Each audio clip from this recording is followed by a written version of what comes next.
Coucou à tous et bienvenue sur la chaîne Maison de la Présence. Alors dis-moi, avez-vous déjà ressenti le besoin d'une boussole, d'un guide fiable pour naviguer dans les défis et les incertitudes de cette vie? La Bible, ce livre millénaire, n'est pas qu'un recueil d'histoires anciennes. C'est une source inépuisable de sagesse pratique, de réconfort et de force. Et aujourd'hui, nous allons plonger dans cet passage, sept phares qui ont le pouvoir de transformer votre perspective et votre quotidien. Nous avons sélectionné sept versets qui touchent aux aspects les plus fondamentaux de notre existence, c'est-à-dire l'espoir, la force, la confiance, l'amour, les priorités, la paix et la perspective. Ces versets ne sont pas de simples citations. Ce sont des promesses et des principes actifs qui, une fois appliqués, peuvent changer la façon dont vous vivez, travaillez et interagissez avec le monde. Mais avant de commencer ce verset inspirant, si ce contenu vous parle déjà et que vous souhaitez continuer à grandir dans votre foi, prenez une seconde pour aimer cette vidéo et vous abonner à la chaîne, car votre soutien nous aide énormément à partager ce message d'espoir. Merci. C'est parti pour le premier verset. Alors les amis, pour le verset 1, c'est Jérémie 29, verset 11. Ce verset nous montre l'espoir et l'avenir. Car je connais les projets que j'ai formés sur vous, dit l'Éternel, projets de paix et non de malheur, afin de vous donner un avenir et de l'espérance. Ce verset est un antidote puissant à l'anxiété et au désespoir. Dans un monde où l'incertitude règne, il nous rappelle que notre vie n'est pas le fruit du hasard. Car Dieu a un plan intentionnel pour chacun de nous, un plan qui vise notre bien-être et notre épanouissement. Face à une perte d'emploi, une maladie ou un échec, ce verset nous invite à lever les yeux. Il ne permet pas une absence de difficultés, mais assure que même au milieu des épreuves, la destination finale est l'espoir.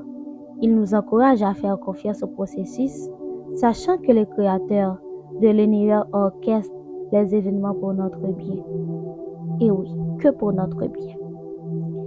C'est parti pour le verset 2. Philippiens 4, verset 13, qui révèle la force intérieure. Je puis tout par celui qui me fortifie. C'est le verset de la résilience et de la capacité illimitée. Trop souvent, nous nous limitons par nos propres doutes ou par la perception de nos faiblesses. Ce passage déplace le focus de notre propre force limitée vers une source de force infinie. Ce n'est pas une formule magique pour réussir sans effort, mais la certitude que nous avons accès à une force surnaturelle pour accomplir ce que nous devons faire. Que ce soit pour pardonner à quelqu'un, surmonter une mauvaise habitude ou atteindre un objectif ambitieux. Ce verset nous donne le courage de faire le premier pas, en sachant que la force nécessaire nous sera donnée.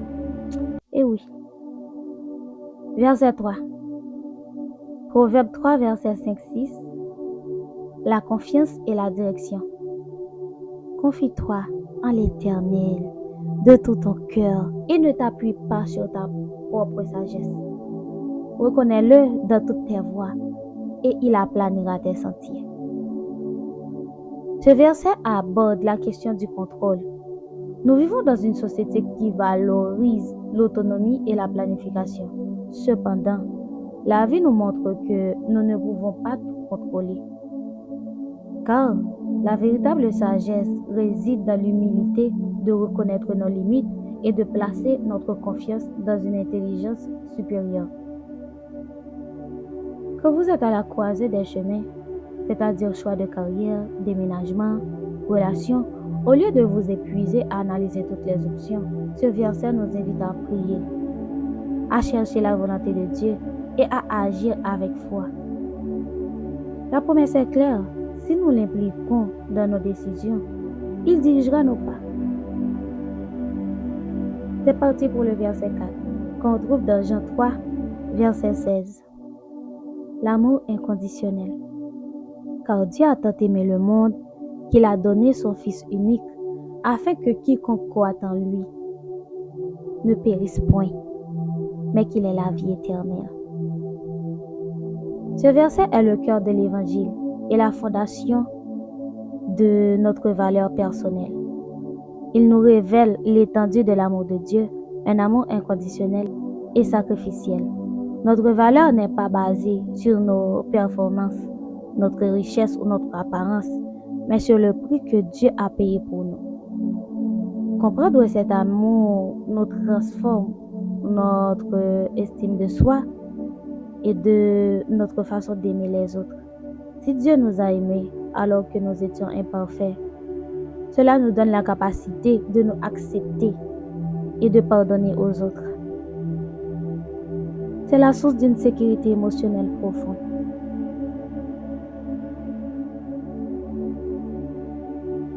On retrouve le 5e verset dans le livre Matthieu 6, verset 33. Cherchez premièrement le royaume et la justice de Dieu, et toutes ces choses vous seront données par-dessus. Ce verset est une leçon de gestion du stress et des priorités. Jésus s'adresse ici à notre tendance à nous inquiéter excessivement pour les besoins matériels, c'est-à-dire nourriture, vêtements, avenir, etc. Et il propose une solution radicale. Inverser nos priorités. Au lieu de courir après les choses en espérant trouver le bonheur, ce verset nous encourage à nous concentrer sur notre relation avec Dieu et à vivre selon ses principes, le royaume et sa justice.